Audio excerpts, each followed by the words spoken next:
السلام عليكم. المسافة بين مصر والسعودية حوالي 25 ل 30 كيلو متر، ودي تقريبا نفس المسافة بين القاهرة والعاصمة الإدارية الجديدة. لكن ليه مفيش جسر بري بيربط مصر والسعودية مع إن المسافة قريبة والتكنولوجيا موجودة والمشروع تم الإعلان عنه رسميا قبل كده؟ لكن بالرغم من كل ده مفيش أي تنفيذ للمشروع على أرض الواقع لحد دلوقتي. فهل سبب التأخير بسبب عوامل هندسية أو سياسية أو حتى اقتصادية، ولا في أسباب تانية محدش بيتكلم عنها؟ أنا أحمد حفني، ولو لسه جديد ما تنساش تعمل لايك واشتراك عشان توصلك فيديوهاتنا باستمرار.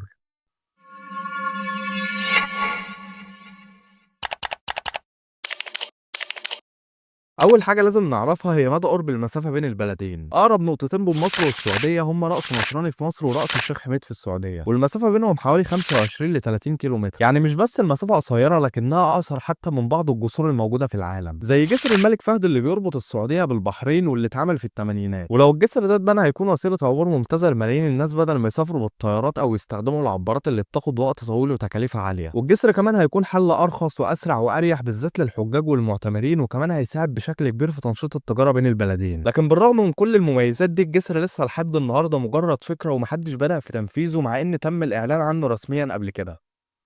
فكرة بناء جسر بري يربط مصر والسعودية مش فكرة جديدة. الفكرة بدأت رسميا في السبعينات، وقتها كانت مجرد اقتراحات بدون أي تنفيذ فعلي. وبعد كده كل فترة كانت الفكرة بتظهر، لكن ما كانش بيحصل أي خطوات حقيقية. لكن في سنة 2016 حصل إعلان رسمي من الرئيس عبد الفتاح السيسي والملك سلمان عن مشروع جسر الملك سلمان، واللي كان المفروض يربط مصر والسعودية ويكون واحد من أطول الجسور في العالم. الجسر ده كان المفروض إنه يكون نقطة تحول، وهيغير طريقة السفر والتجارة بين مصر والسعودية للأبد، وكان هيخلي السفر بالبر بدل البحر أو الطيران، وكان هيزود حركة التجارة بين البلدين بشكل كبير. لكن فجأة المشروع اختفى من الأخبار ومحدش عارف السبب الحقيقي لعدم تنفيذه. لكن إيه اللي حصل وليه المشروع لحد النهارده ما تمش تنفيذه مع إن تم الإعلان عنه رسميا قبل كده؟ محدش عنده أي إجابة.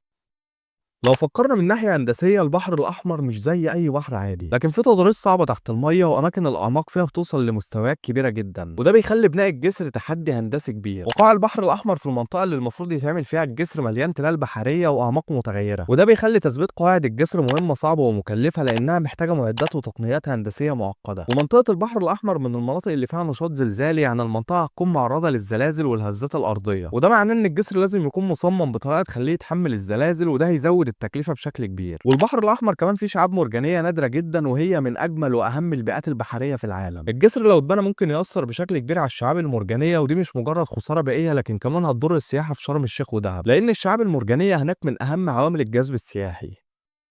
الجسر بين مصر والسعودية المفروض يمر فوق مضيق طيران، وده واحد من أهم الممرات البحرية في العالم كله، وأي بناء فيه ممكن يسبب قلق لدول تانية لأنه بيأثر على حركة السفن التجارية اللي رايحة لموانئ الكيان والأردن. ومضيق طيران كان تحت السيطرة المصرية قبل حرب 67، وبعد الحرب بقى تحت سيطرة الكيان، ولما حصلت اتفاقية السلام في 79 المضيق بقى تحت إشراف قوات دولية. وبعد كده لما انتقلت جزيرة طيران وصنافير للسعودية في 2017 وضع المضيق بقى حساس جدا. فهل بناء الجسر ممكن يسبب أزمة سياسية مع دول تانية؟ ده سؤال مهم محدش عنده إجابة واضحة ليه.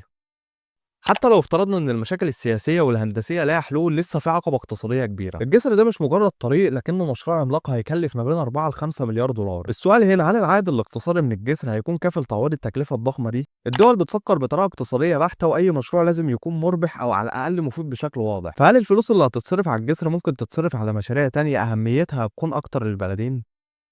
بالرغم من كل العقبات اللي فاتت، فكرة الجسر لسه موجودة ومفيش أي إعلان رسمي عن إلغاء المشروع بشكل كامل. التكنولوجيا بتتطور والهندسة بتتقدم والمشاكل السياسية بتتحل مع الوقت. فهل ممكن نشوف إعادة إحياء المشروع في المستقبل؟ هيقلل تكاليف النقل وهيفتح باب جديد للتجارة والسياحة، وهيخلي السفر بين البلدين أرخص وأسهل وأسرع. لكن في نفس الوقت العقبات اللي اتكلمنا عنها مش بسيطة ومحتاجة حلول حقيقية قبل ما نشوف المشروع على أرض الواقع.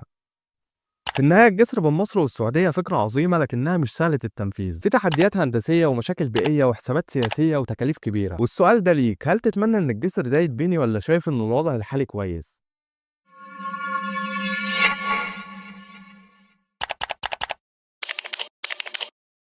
أخيرا لو الحلقة عجبتك ما تنساش تدعمنا بلايك واشتراك وتفعل الجرس عشان توصلك فيديوهاتنا باستمرار، وما تنساش تقول لنا رأيك في التعليقات وتقول لنا حابب نتكلم عن ايه بعد كده. سلام.